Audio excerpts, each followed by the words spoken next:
Durante 41 años estuve presentando estudios en la Universidad de Guadalajara a cientos y miles de alumnos. Y estaba bien, estaba tranquilo, cumplía con mis compromisos y me agradaba mucho poder participar de esa manera. Pero ahora estoy aquí delante de ustedes y no es lo mismo, hermanos. Es una responsabilidad muy grande presentar la palabra de Dios. Lo bueno es que el Señor nos asiste y lo vamos a hacer. Esa historia que contó la hermana, ese suceso que vivieron de ese disparo, no van a creer, pero lo he oído muchas veces a lo largo de toda mi vida. Tengo 72 años y son muchas veces las que he oído que se disparan de uno al otro de manera accidental. Y la primera vez yo tenía como 8 años, cuando me tocó darme cuenta de ese suceso, de un vecino que vivía a 3 puertas de con nosotros. Fue terrible, fue fatal. El niño que le disparó a su hermano hasta la fecha está traumado. Ya es viejo, pero no logró superar ese problema. Es algo muy destructivo. Por eso lamento mucho que haya sucedido ese percance. Y hay un detalle que quiero esta mañana platicar con ustedes. Casi no voy a usar comentarios. Voy a leer la palabra de Dios únicamente para que sea la palabra que nos instruya, que nos aclare, que nos informe, que nos lleve a conclusiones directamente. Voy a usar 2 versiones de Biblia, las nuevas versiones de la latinoamericana y la internacional, buscando un lenguaje popular para acercarnos lo más posible entre nosotros. Voy a describir un ambiente, a ver si les es conocido, a ver si les es familiar. Es un ambiente en donde tenemos una muy gran corrupción, monstruosa corrupción. Esta corrupción solapa el tráfico de drogas, el tráfico de dinero, el tráfico de personas. Cuando hablo de tráfico de personas estoy pensando en niños, en mujeres, en hombres. ¿A qué más nos lleva esto? Tenemos problemas económicos, aunque nos dicen que México está muy bien, pero los bolsillos resienten y no nos dicen que estamos muy bien, por cierto. También notamos, hermanos, mala educación, lo cual lo vivimos a diario y quizás ya ni cuenta nos damos, porque ya nos acostumbramos y creemos que estamos bien. También notamos, hermanos, que hay una degeneración moral muy profunda. Por favor, analícenlo, reflexionen y verán que es cierto, que es muy profunda. Y los jóvenes cada vez más exigen más tolerancia, que se abra más para que se permita más pecado. No sé si lo han notado, que de generación en generación se degenera mucho más. Lo que fue prohibido en un tiempo, hoy se aplaude y así seguirá creciendo. Tenemos prostitución masculina, femenina, fuerte también, bastante fuerte, que quizá no nos damos cuenta porque no lo oímos, pero si abrimos nuestros oídos se darán cuenta que es bastante fuerte. Tenemos también, haciendo un resumen de todo esto, porque hay muchas cosas más, ¿qué podríamos decir? Pues que es una situación desesperada, es una situación muy desagradable, de temor, de miedo. No podemos salir a la calle con seguridad. a mi hija Xochitl regresando de su escuela, llegando casi a su casa, se bajaron unos jóvenes de un auto y estuvieron a punto de robarse. Y yo me di cuenta y siempre viví con mucho temor, con mucho miedo de todo esto que pasaba. Mis hijos ya están grandes, pero ahora siguen mis nietos. Y sigo teniendo ese miedo, ese temor de cuando mis nietos van a la secundaria muy temprano o van a la escuela por la tarde, de que alguien se atreva a hacerles daño. No sé si reconocen este ambiente. ¿Saben de qué estoy hablando? ¿Saben dónde se da ese ambiente? Me parece que en Saturno o en Marte. Yo creo que aquí en México no. Pero en este ambiente vivimos los cristianos y los no cristianos.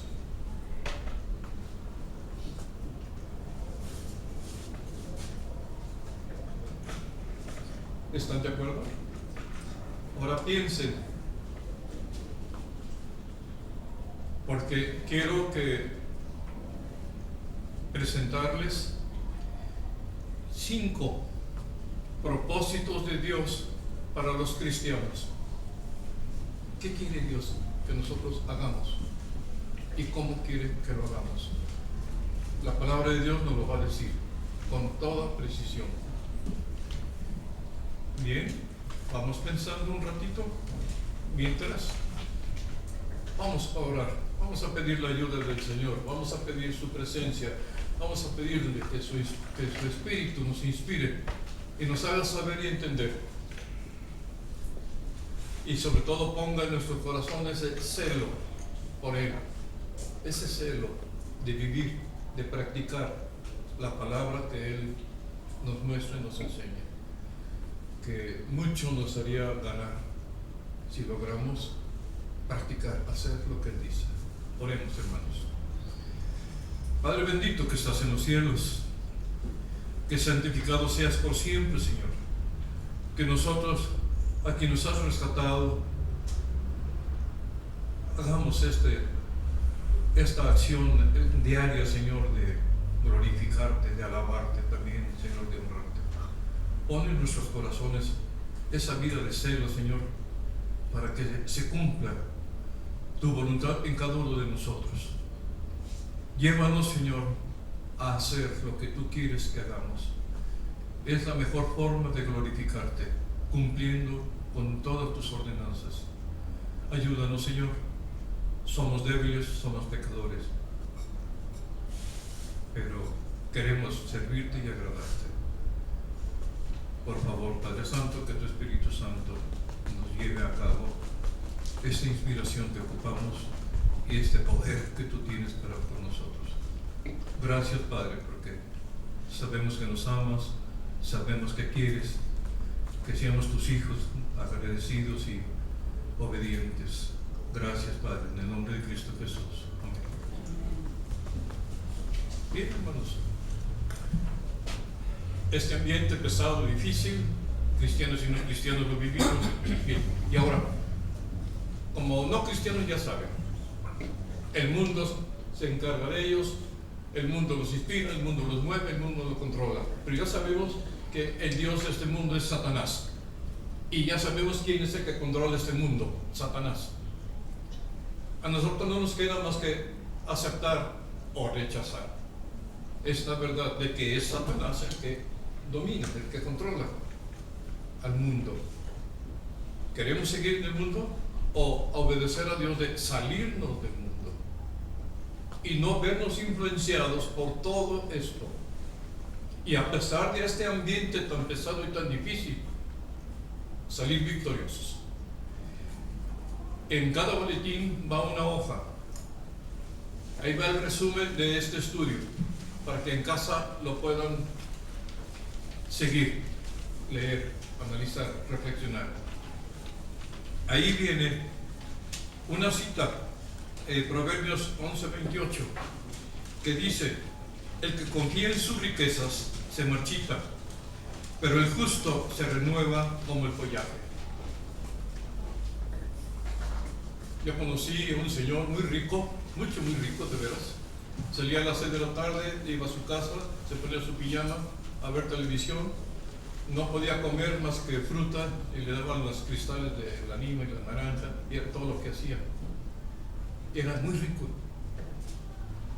Tenía una cocina con 2 refrigeradores enormes, tenía 3 cocineros, 2 jardineros y 3 personas que le ayudaban en el interior de su casa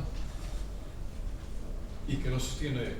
Él no conocía el calor de su esposa porque ella siempre andaba en fiestas, el calor de su hija porque por otro lado andaba en fiestas, pidiendo dinero y dinero y más dinero. Un hijo preso y el otro hijo en un safari en el África pide dinero, y él estaba ahí solo. Precisamente lo que dice el versículo, tenía una vida marchita, muchísimo dinero, pero de nada se ve. Pero en cambio nosotros, ¿cómo nos ve el Señor? Como follaje que se renueva, constantemente está reverdeciendo. Eso es lo que somos. Qué hermoso, ¿no?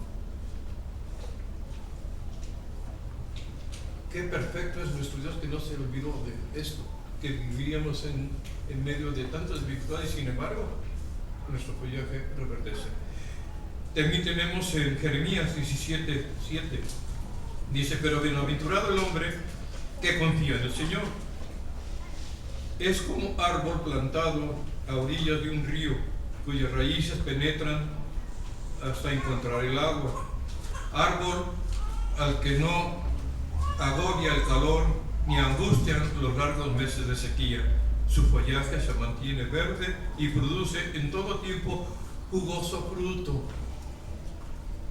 ¿No, hermanos? Somos nosotros. Estamos en el campo, plantados a la orilla de un gran río. Nuestras raíces han penetrado hasta encontrar el agua y se nutre este árbol y crece grande, frondoso, verde, que da sombra a muchos y da fruto exquisito. En medio de este ambiente tan terrible en que estamos, podemos estar como este gran árbol. ¿No es fabuloso? A mí me alegra mucho saber que sea lo que sea, el Señor está con nosotros y nos tiene en esta situación. Esto se llama verdaderamente riqueza. Es una vida rica en el Señor. Bien, pues en medio de todo esto podemos ver los propósitos y entender los propósitos con mejor interés. Por ejemplo, el primer propósito es agradar a Dios. El segundo propósito es integrar la familia de Dios. Es uno de los propósitos que tiene para nosotros. Otro propósito más es ser como Cristo. El otro cuarto sería servir a Dios. Y por último, realizar la misión que Dios nos asignó. Son 5. Vamos a ver el primero. De manera rápida, hermanos, porque no hay mucho tiempo. Agradar a Dios. Si Dios se sonriera, podríamos concluir de que se agradó. Y la pregunta es, ¿de veras se sonríe Dios? Sí. Sí, hermanos, en Números lo dice. Y hay otros versículos que hablan de que el Señor se sonríe. Eso quiere decir, se agrada. Dice en Apocalipsis 4:11: porque tú creaste todas las cosas, existen y fueron creadas para ser de tu agrado. ¿Creó al hombre? ¿Al ser humano? Sí. ¿Para qué lo creó? Para agradarse en el ser humano. Entonces nos hizo para que Dios agrademos al Señor. Reflexiona, voltea a verte a ti mismo. ¿De veras ¿Estamos haciendo que Dios se agrade con nuestra presencia, con nuestra vida, con nuestra actitud, con nuestra conducta? ¿Somos de veras agradables para Él? Bien, dice en Números 6:25, dice que el Señor te sonría. Me gusta esto. Me gusta que tenga un Dios tan amable, tan cariñoso, capaz de sonreír y mostrar su agrado. Me llama la atención. Tenemos en Marcos 12:30 que dice: ama al Señor tu Dios con todo tu corazón, con toda tu alma, con toda tu mente y con todas tus fuerzas. ¿Saben lo que está diciendo, hermanos? Esto que está describiendo esta cita solo lo hacen los que están enamorados. Este es un amor grande y profundo con todo tu ser, y esto le agrada a Dios. Por eso Él lo pide en Marcos 12:30. Santiago 4:8, el Señor al íntegro le brinda su amistad. ¿Se acuerdan que antes de recibir a Cristo la palabra dice que éramos enemigos de Él? ¿Sí? ¿Y quién rompió esta enemistad? ¿Quién acabó con ella? Que se hizo la paz. Esa preciosa sangre de Cristo que nos limpió de todo pecado nos ha permitido tener esa amistad con el Señor. El Señor quiere eso, ser nuestro amigo. Pero también hay que desarrollar, hermanos, esa amistad. Hay que crecerla. ¿Cómo se puede hacer? Así como en el noviazgo, día con día, constitucionalmente estábamos tratando de entendernos, de conocernos, hasta que llegó un día que ya no quisimos estar separados y dijimos: vámonos casando. Eso es lo que se necesita con nuestro Dios. Es una convivencia diaria, leyendo su palabra, orando, dando testimonio, haciendo las obras que el Señor tiene para nosotros. ¿Qué más? Haciendo esos encargos que nos dejó, como evangelizar, discipular y mucho más, participando en la iglesia, en fin, hay muchas formas, pero hay que hacerlo. Y llegaremos a estar enamorados del Señor y sabremos entonces lo que es adorar a Dios con todo nuestro ser. Bien, pero está bien, digamos, podemos decir: está bien todo esto, pero ¿qué pasa cuando parece ser que Dios no se da cuenta que existo, no se da cuenta que tengo problemas, está muy distante? ¿Qué es lo que está sucediendo ahí? Bien, vamos viendo lo que es Isaías 8:17 y vean lo que dice: el Señor ha escondido su rostro del pueblo, pero yo esperaré en Él, pues en Él tengo puesta mi esperanza. ¿Está bien? Si sigue agradando a mi Dios, no es que se olvidó, no es que se alejó, simplemente está viendo en quién espero, está viendo si tengo esperanza, si puedo apoyarme en Él a pesar de el malentendido que tengo. Él espera agradarse en esta actitud también en este momento. Bien, segundo, integrar la familia de Dios. Bien, dice, vamos a Hebreos 2:10 y dice: Dios es quien hizo todas las cosas y todas las cosas son para su gloria, pero quería tener muchos hijos para compartir su gloria. Creo que el versículo lo dice muy claro: quería tener muchos hijos. Y dice: ¿para qué? Para compartir su gloria con sus hijos. Ahora, si Dios es el Padre y tiene hijos, estamos hablando de una familia. Dios quería tener una familia. ¿Y cuántas familias? 1, 2, 3, 4. ¿Qué sucede cuando hay muchas familias? Tiene un pueblo. Dios quiere tener un pueblo. Y tenemos también la primera de Juan 3:1. Miren cuánto nos ama el Padre Celestial, que permite que seamos llamados hijos de Dios. Esto nada más para confirmar que de verdad somos hijos del Señor. Él quiere tener hijos y Él quiere formar una familia. Bien. Otra confirmación de integrar la familia. 1 Corintios 13:3. No importa lo que diga, lo que crea o lo que haga, sin amor estoy en quiebra. Este es el sentido de que ya sé que tengo que integrar una familia, ya sé por qué existo, ya sé que teniendo ya a Cristo en mi vida, debo de integrarme a la familia de Dios. Pero ahora, dentro de esa familia, ¿qué es lo que más importa? Y segundo el versículo, el amor. Dice, nada soy si no tengo amor. Dice, estoy en quiebra. Entonces, hermanos, aquí está la familia del Señor. Somos nosotros. ¿Nos amamos de veras?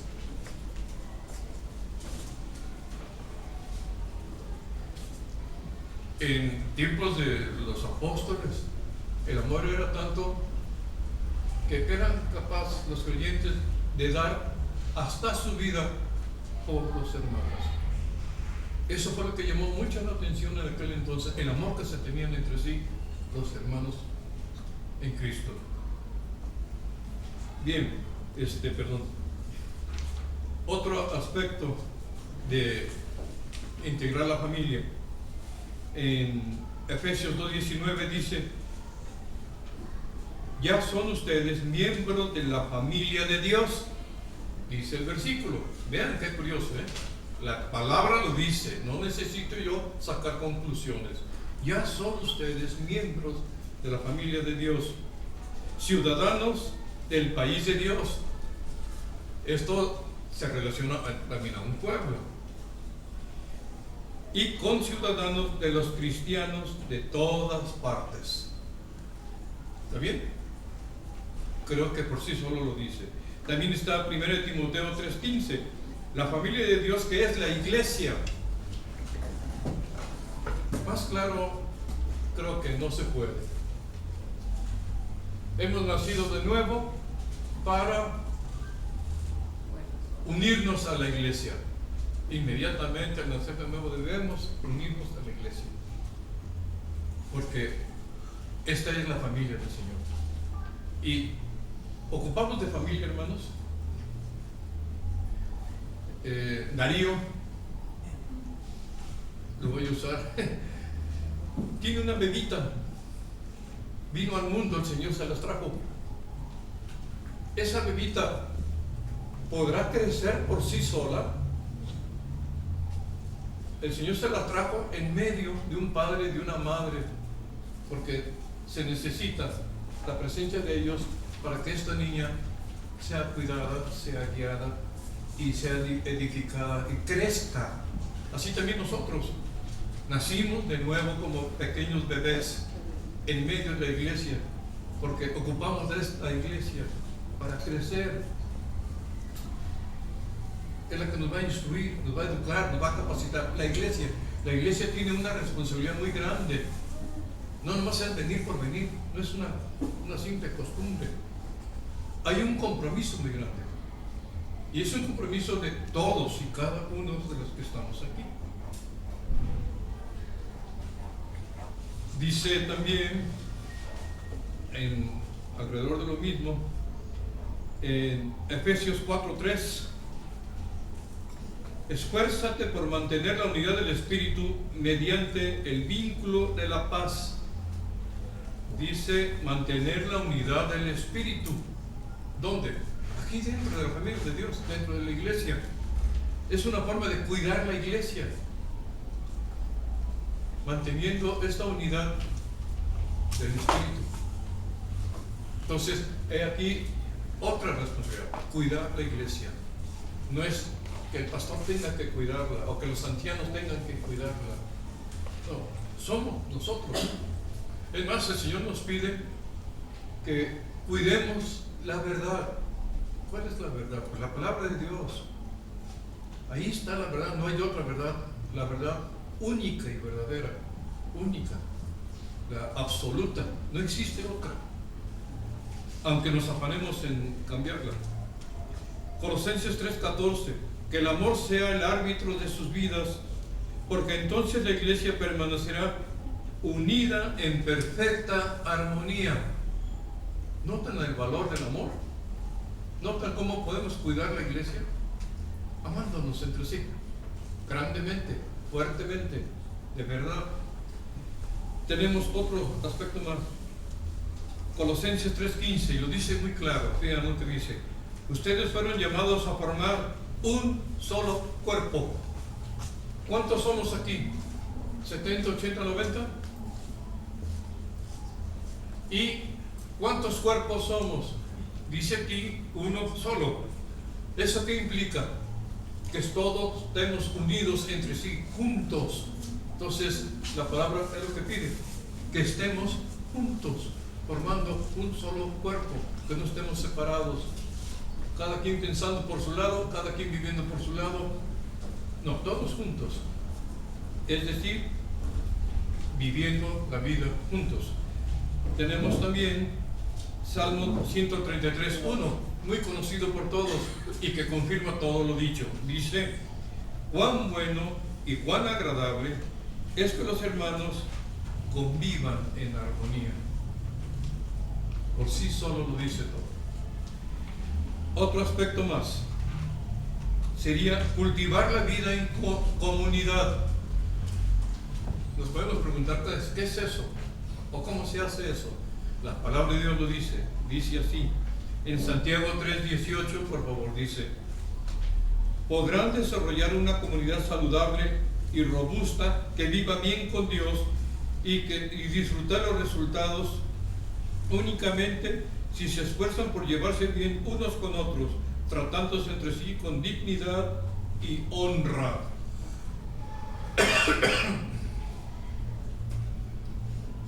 ¿Será cierto esto? Que esto nos permita cultivar la vida en comunidad. Comunidad, ¿qué será eso de comunidad? Algo en común. ¿Y qué es ese algo en común? El amor. Amarnos tanto de honrarnos entre sí unos a los otros, de ayudarnos entre sí unos a los otros. Esto nos va a permitir vivir en armonía.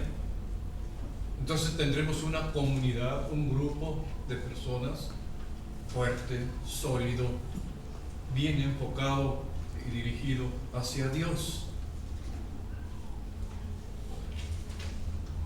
Por último, está 2 Corintios 5:18. Dios, por medio de Cristo, nos reconcilió consigo mismo y nos dio el ministerio de la reconciliación. ¿A dónde nos quiere llevar esto? A que el compañerismo que podemos tener entre nosotros sea llevado, sea practicado mediante la reconciliación entre nosotros. ¿Cómo podemos estar viviendo juntos en armonía si no hay reconciliación entre nosotros? Somos seres humanos, somos pecadores y algún hermano cae. Y tenemos que trabajar con él. Tiene que haber reconciliación, hay que integrarlo. Y el grupo sigue unido, junto. ¿Tenemos algún problema con algún hermano? ¿Por qué no reconciliamos? Bien, ahí termina el segundo propósito. Vamos con el tercer propósito. Creados para ser como Cristo. Es algo que quiere Dios que hagamos. Es un propósito. Por ejemplo, dice: desde el mismo principio Dios decidió que los que se acercan a Él fueran como su hijo, para que él fuera el mayor entre muchos hermanos. Romanos 8:29. ¿Está bien? ¿Está claro? Para que fuéramos como él, para que fuéramos como Cristo, y Cristo sea el hermano mayor. Hablando de una familia, hablando de hermanos. Dice, Dios quiere que crezcamos hasta ser en todo como Cristo. Aquí estamos viendo cómo crecer y hasta dónde crecer. Tenemos que llegar a la altura de Cristo, a la estatura de Cristo, en la voluntad de Dios. ¿Cómo se le hace? Esa bebita de Darío, ¿cómo va a crecer? Tiene que ser alimentada, tiene que ser cuidada, tienen que estar al tanto de ella en sus necesidades. Y a nosotros, ¿quién nos va a dar todo esto? Nos lo da el Señor a través de la iglesia. Cada uno somos responsables del crecimiento de unos a los otros. Dice en Mateo 4:4, la gente necesita más que pan para vivir y deben alimentarse con toda palabra de Dios. Deben alimentarse con toda palabra de Dios. ¿Cómo vamos a crecer? Alimentándonos. ¿Qué alimento vamos a usar? Unos lonches, unos taquitos. No, dice muy claro, con la palabra de Dios. ¿Está bien? Ahora, ¿y esto a dónde nos va a llevar? A una transformación. Conforme vayamos creciendo, esa transformación se va dando más y más y más. Continuamente va dándose la transformación y vamos creciendo más y más. Tenemos que parecernos a Cristo, ser como Cristo. Dice, ahora los encomiendo a Dios y al mensaje de su gracia, mensaje que tiene poder para transformarles y darles herencia. Hechos 20:32. Aquí está el hecho de transformarnos por la palabra del Señor, por ese crecimiento. Está 2 Corintios 4:17. Pues los sufrimientos ligeros y pasajeros que ahora padecemos producen una gloria eterna que vale muchísimo más que todo sufrimiento. Muchas veces, la verdad, renegamos porque sufrimos.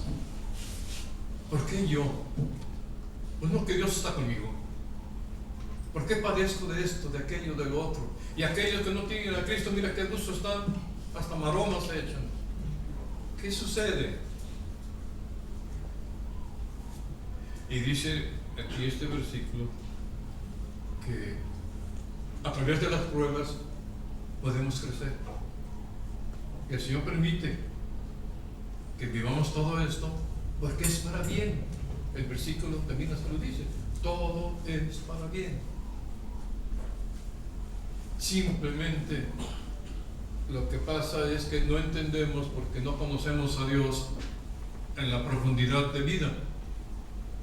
Y muchas veces nos atrevemos a hacer juicios contra de Dios, a veces muy fuertes, e injustos siempre.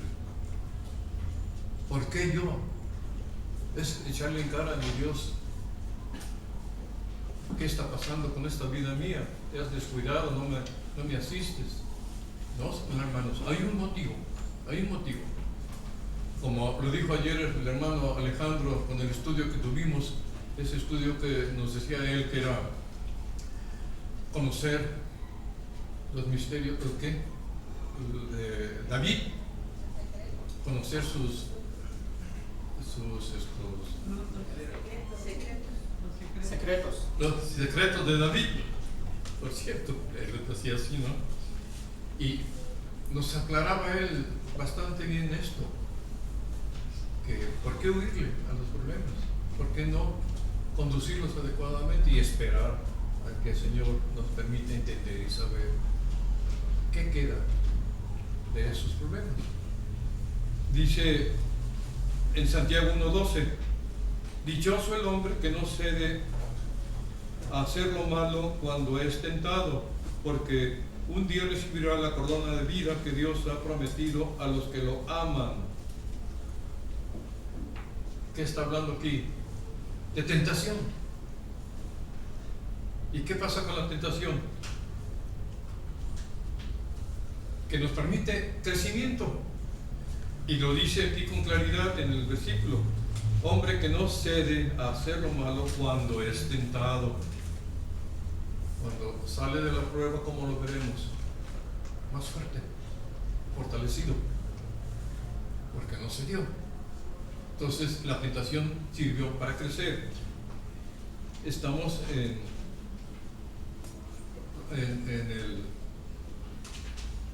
el hecho de ser como Cristo. Dice también: huye de las cosas que suelen provocar malos pensamientos y apégate a lo que provoque en ti el deseo de hacer lo bueno. Es decir, una receta de cómo derrotar la tentación, ¿no? ¿Cómo comienza? Con malos pensamientos. ¿Cómo comienza? Cuando ese pajarito anda volando ahí arriba de tu cabeza, trabajando con tu imaginación, y que tú empiezas a ver cosas que no son materiales y que te está haciendo pensar mal, y un día te lleva a hacerlo. Dice: huye de los malos pensamientos. Bien.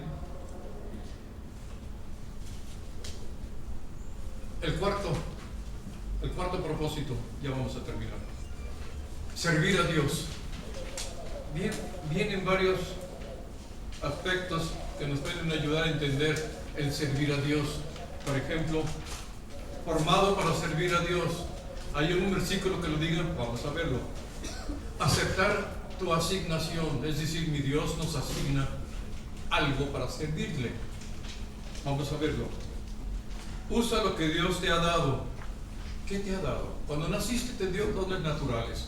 Cuando naciste por segunda vez te dio dones espirituales. Úsalos para el Señor. Tenemos cómo actúan los verdaderos siervos. Vamos a ver un versículo que nos habla de ello. Tenemos también la mentalidad de siervo. Hay otro versículo que nos dice cómo piensa un siervo. Y por último, el poder de Dios en tu debilidad. Y comenzamos con el cuarto, de servir a Dios. Estoy hablando de de Job 18, perdónenme. Dice: me hiciste con tus propias manos, tú me diste forma. Después viene en Isaías: el pueblo que yo he formado contará mis alabanzas. El pueblo que yo he formado contará mis alabanzas.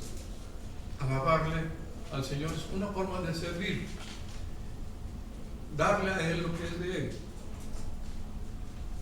Él me dio con qué alabarle.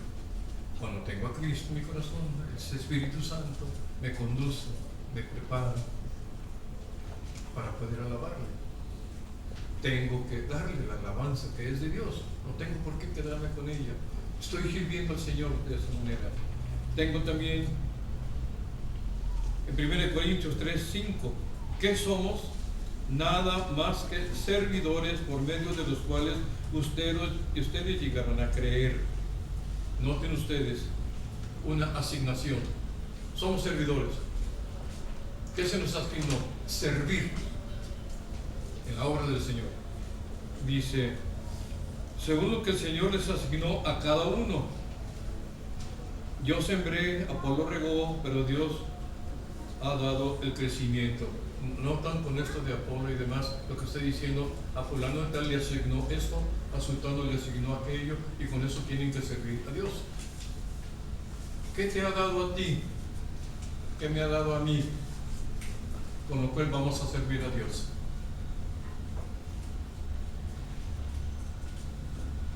¿Estamos usando eso que me dio y se lo estamos dando al Señor?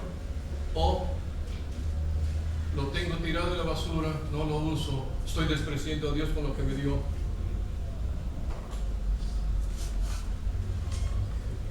No vayan a creer que es regaño, no es regaño. Solo quiero que reflexionemos juntos. Porque son cosas muy conocidas, ya las sabemos, pero no les hemos dado este sentido. Lo sabemos que tenemos que hacerlo. Dice en Romanos 12:5: por cuanto nosotros mismos hemos sido moldeados en todas estas partes, excelentemente formadas y operando maravillosamente en el cuerpo de Cristo, sigamos adelante y seamos aquello para lo que fuimos creados. ¿Notan lo que estoy diciendo? Partes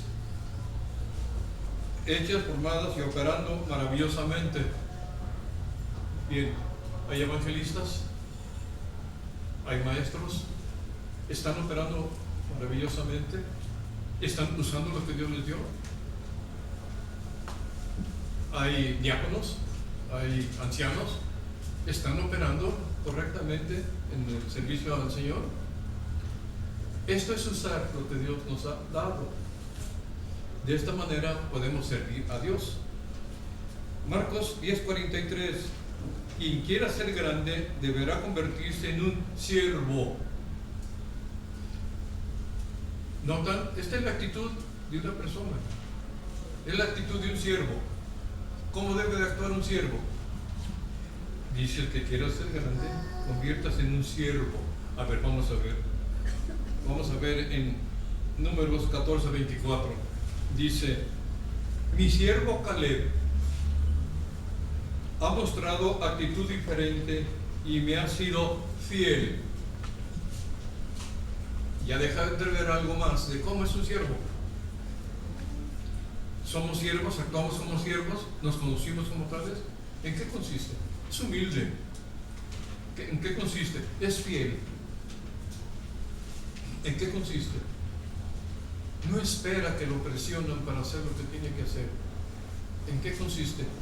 No pide aumentos de sueldo. ¿En qué consiste? No está pidiendo querer escalar los siguientes niveles. Él humildemente espera y sirve a todos. Ese es un siervo. Eso espera a nosotros, que le sirvamos de esa manera. Por último, en este propósito, 2 Corintios 13:4: participamos de su debilidad, pero por el poder de Dios viviremos con Cristo para servirlos a ustedes. El poder de Dios en la debilidad. ¿Notan ustedes, hermanos? Participamos de su debilidad, pero por el poder de Dios viviremos con Cristo para servirlos a ustedes. La verdad, como humanos somos débiles, somos incapaces, pero ese gran poder del Señor nos habilita para hacer cosas sorprendentes, para servir al Señor solo con el poder de Él. De otra manera no se puede. Por último, el último propósito, el quinto, hermanos. Ustedes dirán: ya, gracias a Dios ya va a terminar. Dice: nuestra misión. Parece que estamos aquí en este mundo para un día de campo, reunirnos todos, comer todos juntos, cantar juntos, pasarla a gusto y ya. Pero no, hermanos, tenemos una misión a cumplir. Vamos a tratar de entender esa misión. Dice en Juan 17:18: así como me diste una misión en el mundo, también yo se las di a ellos. Creo que está muy claro. Estamos bajo una misión. Tenemos algo que hacer, algo que cumplir. Dice en Hechos 20:24: lo más importante es que culmine mi misión. Dice: la obra que el Señor me encomendó. Ya está definiendo a qué se le llama misión. La obra que Dios me encomendó. Hermanos, ¿qué te encomendó a ti, a mí? ¿Qué nos encomendó? ¿Qué es lo que tenemos que hacer? Miren, por lo bajito, vamos a Mateo 28, y ahí dice: de evangelizar, discipular, bautizar. ¿Sí? Pero hay más, no es lo único. Ya hemos leído varios versículos en donde vemos que se nos encomendó algo. Cuidar la iglesia. ¿Qué más? Pertenecer a una familia. ¿Qué más? Vivir en comunidad. ¿Qué más? Hay muchas cosas más. Dice en Juan, 1 de Juan 5:10, quienes creen en el Hijo de Dios tienen el testimonio de Dios en ellos. Y en Tesalonicenses 1:8 dice, sus vidas han proclamado la palabra del Señor, las nuevas de su fe en Dios han salido. No es necesario que digamos nada más, ustedes son el mensaje. ¿Qué nos encomendó? Compartir el mensaje del Señor, compartir nuestro testimonio de lo que el Señor ha hecho con nosotros. Bien, ahora, no está mi hijo Marcos, me gustaría que estuviera aquí para cotorreármelo, porque dice el siguiente punto, hablando de nuestra misión, dice, conviértete en un cristiano de clase mundial. ¿Por qué me lo cotorreo? Porque la Comisión Federal dice eso, empresa de clase mundial. Ahora, ¿a qué se refiere con esto? Mire, hermano, el versículo lo que dice. Jesús les dijo, vayan por todo el mundo y anuncien las buenas nuevas a toda criatura. Ya ven que sí es cierto que es clase mundial. No solo es aquí, vamos saliendo afuera a llevar las buenas nuevas. Marcos 16:15. ¿Qué más? Vean otra cosa que está en la misión. Dice que tengamos una vida equilibrada. El versículo dice así: vive con el debido sentido de responsabilidad, no como los que no conocen el significado de la vida, sino como los que lo conocen. Efesios 5:15. ¿Comprendemos esto, hermanos?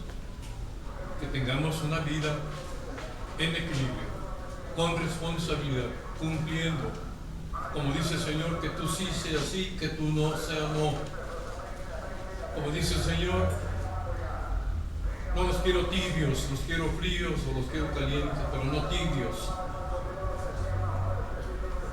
Bien, por último, en Proverbios 19:21, muchos son los planes en el corazón del hombre, pero son los propósitos del Señor los que prevalecen. De ahí vino la idea de presentar estos 5 propósitos. De esto que viene en Proverbios, que dice que solo los propósitos del Señor prevalecerán. Los hombres harán planes y planes y planes y más planes y viven toda la vida planeando y nunca aterrizan.